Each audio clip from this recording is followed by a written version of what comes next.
नमस्कार, आदाब, आपका बहुत बहुत स्वागत। आपके साथ मैं हूं जास्मिन शर्मा और यहां पर हम बात करेंगे जम्मू कश्मीर की 2 विधानसभा सीटों पर होने वाले उपचुनावों की। लेकिन सबसे ज्यादा निगाहें टिकी हैं बडगाम उपचुनावों को लेकर। सबसे बड़ी बात यह है कि बडगाम में बीजेपी ने जब 2024 में इंतखाबात हुए तो उस वक्त अपना उम्मीदवार नहीं उतारा, क्योंकि बीजेपी खुद को शायद मजबूत वहां पर नहीं समझ रही थी।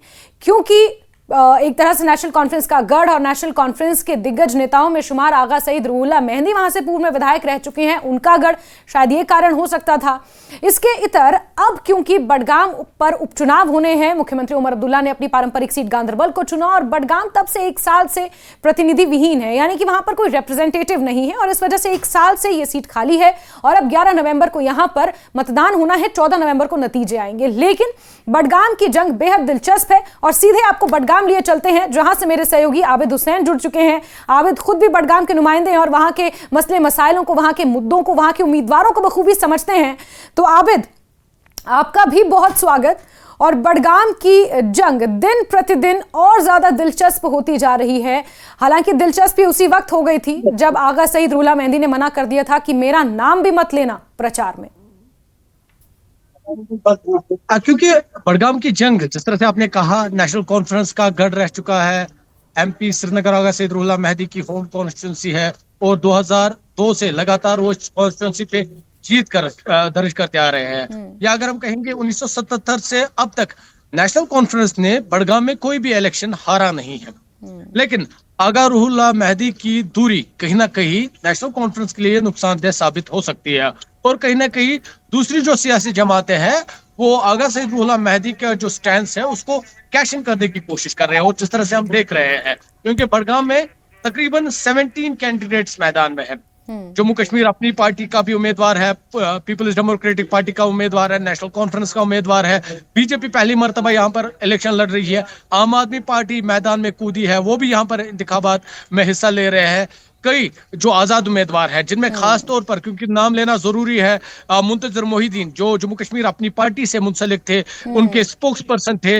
इलेक्शन से कबल उन्होंने पार्टी से इस्तीफा दिया और बडगाम चुनाव में बहसत आजाद उम्मीदवार इलेक्शन में है। इसके अलावा यहाँ पर जो डीडीसी चेयरमैन रह चुके हैं नजीर अहमद खान, वो मैदान में है। अवामी इत्तेहाद पार्टी यानी इंजीनियर रशीद की पार्टी, उसके लिए वो मैदान में है, उनका मैंडेट उन्होंने हासिल किया है। और साथ ही सोशल मीडिया पे काफी मशहूर जिब्रान डार वो मैदान में है।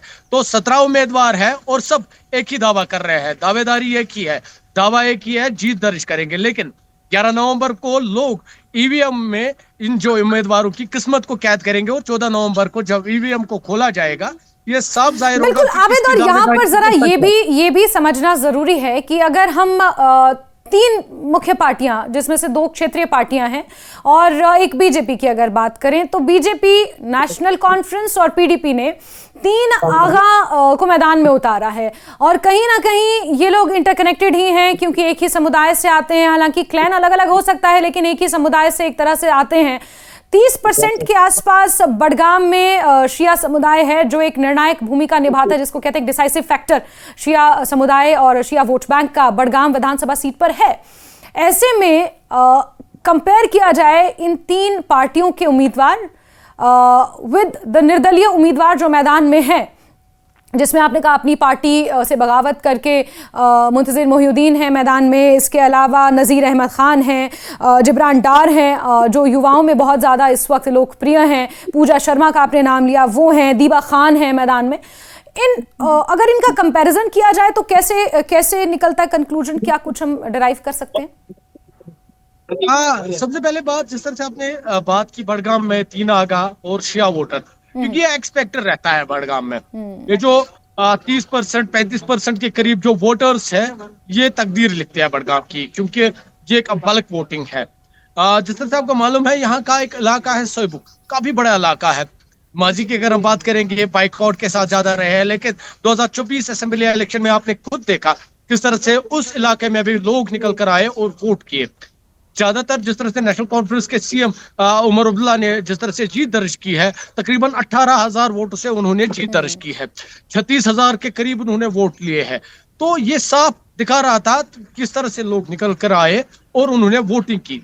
अब इस मर्तबा कहीं ना कहीं जो ये सियासी नुमाइंदे हैं, जो भी उम्मीदवार मैदान में है, 17 उम्मीदवार, कहीं ना कहीं वो मंत्र दिमाग में रखे हुए ये लोग मैदान में आएंगे और ज्यादा से ज्यादा जो वोट शेयर है उसको बिल्कुल। अच्छा आबिद, यहाँ पर एक और फैक्टर ये भी है कि जो पार्टी द्वारा बैक्ड हैं, जैसे बीजेपी का कैंडिडेट है या पीडीपी का कैंडिडेट है, नेशनल कॉन्फ्रेंस का कैंडिडेट है, उनके मुद्दे और जो ये निर्दलीय उम्मीदवार मैदान में हैं या किसी दूसरी पार्टी से मैदान में हैं, उनके मुद्दों में भी बहुत ज्यादा फर्क है।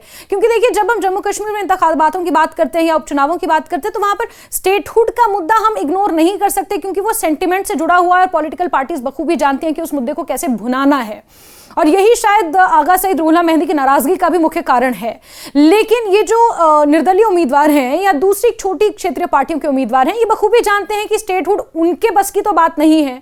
उसके लिए एक बहुत बड़ी लोकतांत्रिक प्रक्रिया है जिसे गुजरना होगा, और उसके लिए कोई ऐसी ही पार्टी आगे आ सकती है जो या तो सत्ता में हो या फिर एक निर्णायक भूमिका में हो लोकसभा में, कम से कम ऐसे में। तो ये जो छोटे उम्मीदवार हैं या निर्दलीय उम्मीदवार हैं, ये बुनियादी मुद्दों के ऊपर चुनाव लड़ रहे हैं। पूजा शर्मा को हमने सुना, उन्होंने कहा कि यहाँ की जनता को, यहाँ की आवाम को अनुच्छेद 370-35A से कुछ लेना देना नहीं है। उनके मसले हल होने चाहिए, पानी, बिजली, शिक्षा, सड़क, हैंडपंप, बिजली का खंबा, PHC, CHC, ये वो मुद्दे हैं जिनसे कम से कम ये जो निर्दलीय उम्मीदवार हैं ये कनेक्ट कर रहे हैं। क्या मैं ऐसा कह सकती हूँ? हाँ बिल्कुल, क्योंकि कहीं ना कहीं ये हकीकत है। अभी जिस भी इलाके में जो भी तशहीरी मुहिम होती है, जिस भी पार्टी की तशहीरी मुहिम होती है, लोगों से वादे किए जाते हैं, बिजली, पानी, सड़क, बेहतर सेहत, एजुकेशन। तो कहीं ना कहीं ये मुद्दे हैं।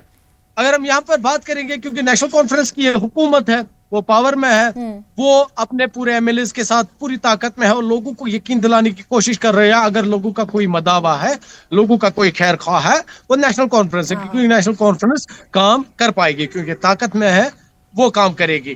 बेसिक मुद्दों को लेकर वो लोगों के बीच जाते हैं, वादे करते हैं। ये स्टैंड PDP का है। PDP जो ये 1 साल है बड़गाम रिप्रेजेंटेटिव लेस रहा है, इस 1 साल को निशाना बना रही है, नेशनल कॉन्फ्रेंस को निशाना बना रही है। इस नेशनल कॉन्फ्रेंस ने इस 1 साल में बड़गाम में क्या किया? चलो, उमर अब्दुल्ला ने इस्तीफा दिया, लेकिन उसके बाद बड़गाम को तनहा क्यों छोड़ा? PDP का ये स्टैंड है। इसके बाद जो दीगर जमाते हैं, चाहे बीजेपी को तो स्टैंड आपको पता ही है, बीजेपी क्लियरली बोल रही है जम्मू कश्मीर की तरक्की बीजेपी का हदफ है। और जहां भी बीजेपी का जो उम्मीदवार है या बीजेपी काडर अलग अलग इलाकों में जा रहे हैं, डोर टू डोर कैंपेन करने के लिए जा रहे हैं, अलग अलग तरीके से लोगों से यही वादा किया जाता है, उनकी जो भी डिमांड्स होगी, बेसिक फैसिलिटीज, इलेक्ट्रिसिटी को लेकर, बिजली को, पानी को लेकर, सड़कें, बेहतर सेहत, एजुकेशन, ये सब मुद्दों को लेकर वो वादे करते हैं। ये सब हाल जो आजाद उम्मीदवार है उनका है। जिस तरह से आपने बात की आदित्य शर्मा की, आदित्य शर्मा का साफ कहना था कि लोगों को दफा 370-35A के साथ कोई वाबस्तगी नहीं है। उन्होंने साफ तौर पर कहा लोग चाहते हैं डेवलपमेंट, और उन्होंने सियासी जमातों को भी निशाना बनाया, खासकर नेशनल कॉन्फ्रेंस और PDP को। ये मीडिया अटेंशन ग्रैब करने के लिए 370 और 35A की बात कर रहे हैं। दरअसल ये 370 और 35A की बात करना ही नहीं चाहते। आप मीडिया में ये सब बयानात दे रहे हैं, लेकिन जिस तरह से आपने कहा, बेसिक मुद्दे जो यहाँ पर है जिनके लेकर लोगों के बीच ये उम्मीदवार जाते हैं, वो सब बेसिक मुद्दे ही है। लोग अभी भी, क्योंकि मुख्तलिफ इलाके हैं जहां पर लोग चाहते हैं बेहतर इंफ्रास्ट्रक्चर हो। बिल्कुल आबिद, लेकिन देखो ये आबिद, क्या हम कह सकते हैं कि बहुत आयरॉनिक है ये सिचुएशन यहाँ पर, क्योंकि अमूमन जब सत्ता में कोई एक पर्टिकुलर गवर्नमेंट होती है, जैसे जम्मू कश्मीर में नेशनल कॉन्फ्रेंस की है, और उस दौरान जब नगर निगम के चुनाव होते हैं या MC के चुनाव होते हैं या जब ये उपचुनाव होते हैं, तो हम ये देखते हैं कि सत्ताधारी दल की तरफ ही ज़्यादा झुकाव होता है, यानी कि जो रूलिंग पार्टी है उसी की तरफ लोगों का ध्यान जाता है। और लोग ये मानते हैं, ये समझते हैं, जो लोग चुनावों को और इस लोकतांत्रिक प्रक्रिया को थोड़ा बहुत भी समझते हैं, उनका ये मानना होता है कि क्योंकि सरकार सत्ता में है, उनके काम आसानी से हो पाएंगे। इस वजह से वो इन छोटे चुनावों में सरकार की तरफ ही अपना रुख रखती है। तो क्या ये सिचुएशन हम नेशनल कॉन्फ्रेंस के साथ भी कह सकते हैं बड़गाम में है? क्योंकि नेशनल कॉन्फ्रेंस के साथ एक बड़ा फैक्टर है कि उमर अब्दुल्ला का बड़गाम को छोड़ना, और उसके चलते 1 साल तक लोगों के बीच उमर अब्दुल्ला को लेकर, नेशनल कॉन्फ्रेंस को लेकर नाराजगी का पनपना। क्या ये दोनों बातें एक साथ हो सकती हैं बड़गाम उपचुनावों में? देखिए, सही बात आपने कही। नेशनल कॉन्फ्रेंस को तो हुकूमत का एज है, पावर में है। कहीं ना कहीं लोग भी ये समझ रहे हैं कि नेशनल कॉन्फ्रेंस काम कर सकती है क्योंकि पावर में है। और कहीं ना कहीं जो आगा सईद रुल्ला मेहदी का स्टैंस है वो क्लियर है। लोग डेवलपमेंट के लिए लोगों ने वोट नहीं दिया, लोगों ने कुछ और मुद्दे को लेकर वोट किया था। लोगों ने स्टेटहुड, दफा 370 या जो 2019 की जो प्री पोजीशन थी उसकी बहाली के लिए वोट दिया। कहीं ना कहीं वो एक्सपेक्टर रह सकता है और वो देखने वाली बात होगी क्या आगा सईद रुल्ला मेहदी के जो सपोर्टर्स है क्या वो उस बात पर डटे रहेंगे या वो वोट करेंगे। अभी ये भी देखने वाली बात होगी क्योंकि उनका जो कार्डर है, उनका जो अपना वोट है वो शायद डिवाइड हो सकता है। अब उसको कैश इन कौन करेगा? क्या नेशनल कॉन्फ्रेंस के पास वो जाएंगे, क्या वो पीडीपी के पास जाएंगे या उनके पास कोई और ऑप्शन है?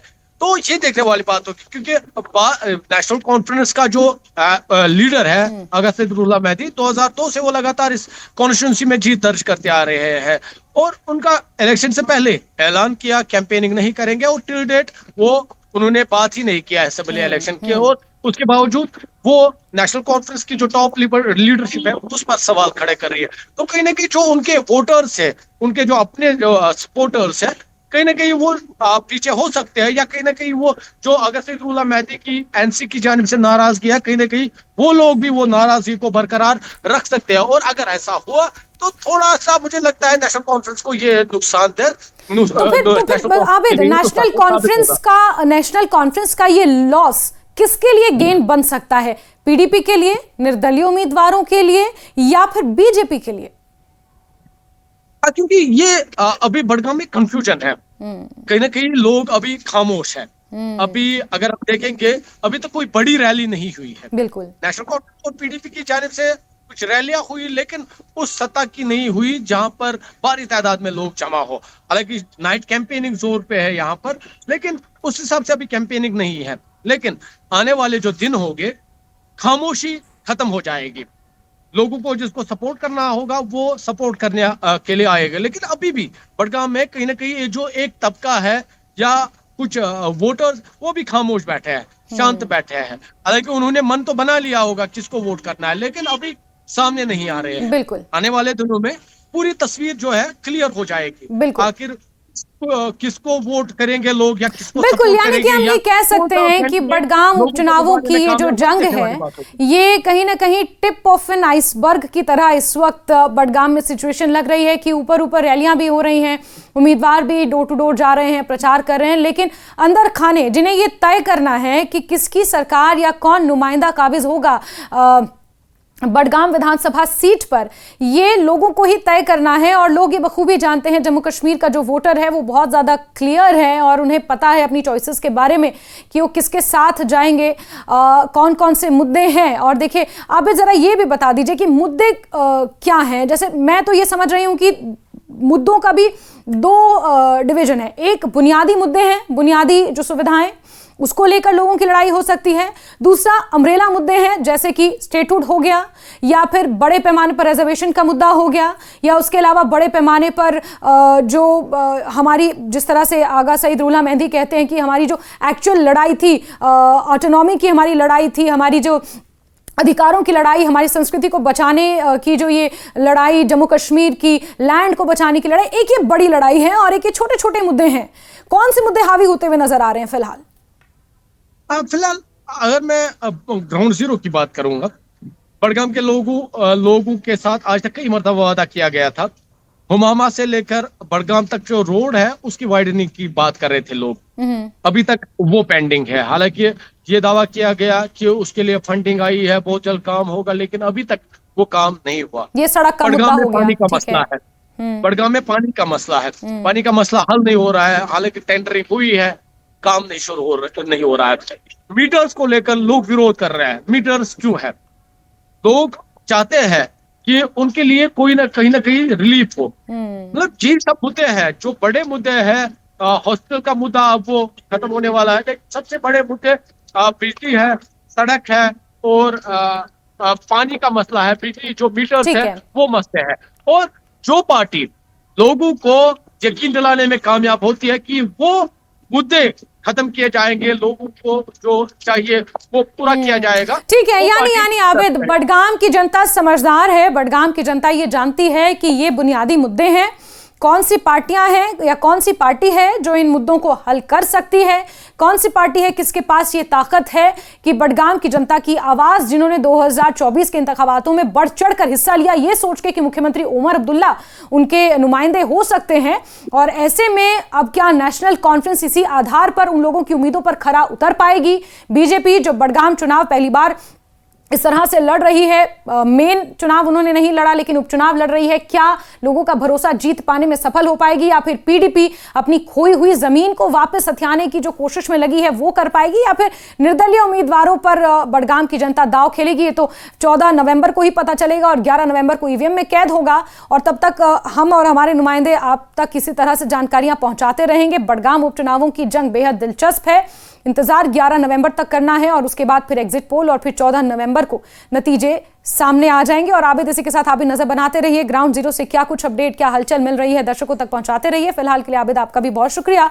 और उपचुनावों की ये जंग है और जम्मू कश्मीर जैसा राज्य जो अपने आप में बेहद दिलचस्प है और दुनिया भर में चर्चा का विषय हमेशा से रहा है, और ऐसे में यहाँ पर बडगाम उपचुनावों को लेकर क्या हलचल हुई उसके बारे में हमने आपको बताया। आगे भी तमाम खबरें आप तक यूं ही पहुंचाते रहेंगे। मुझे फिलहाल दीजिए इजाजत।